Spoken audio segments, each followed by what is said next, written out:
Bamburgh Castle, known as one of England's most strategic outposts during the 6th century.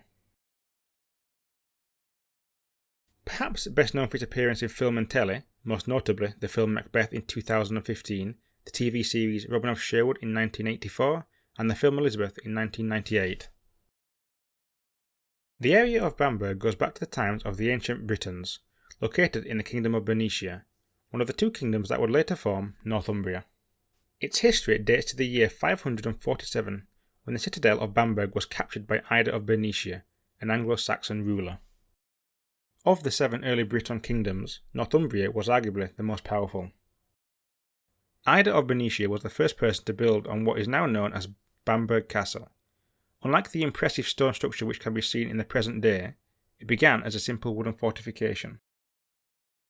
From humble beginnings, it would become the capital of the Anglo-Saxon kingdom of Bernicia. Upon Ida's death in 559, through bloodline, his son Husa would inherit this all-important kingdom and with it, Bamburgh Castle.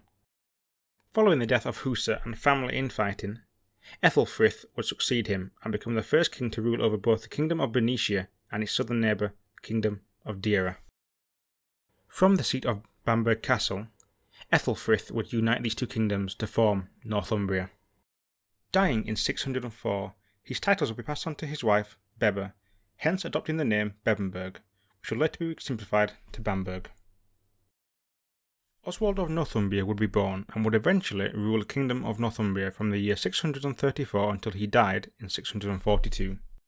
He became a saint king and laid the foundations for both Lindisfarne and Bamburgh as the cradle of Christianity in Great Britain. Lindisfarne has since been referred to as the Holy Island. In the following centuries, Bamburgh faced challenges which threatened its position of great power. It would be the beginning of a chaotic, bloody and harrowing period. Bamburgh did not survive this period of constant invasion, eventually being ransacked and its buildings burnt to the ground. Its inhabitants were killed. The most feared enemies of all had caused the collapse of Bamburgh. Those enemies were the Vikings. The castle would be left to ruin until 1066 during the Norman conquest. Under the rule of King William I, a new fortification was built on this historically advantageous location. It quickly became one of the most important outposts in all of northern England, mainly due to the proximity to Scotland, serving as a border garrison. In the year 1894, the castle was bought and restored by the rich Victorian industrialist William Armstrong for £60,000. This doesn't sound all that much for a castle, let alone arguably the most important castle of the north. However, keep in mind that adjusted for inflation, it would be worth around £8 million today. Bamburgh Castle has welcomed many archaeologists over the years.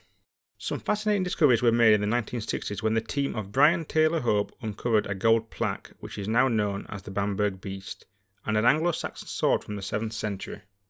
You can travel to Bamburgh today and see these artefacts on display at the restored Bamburgh Castle in Northumberland.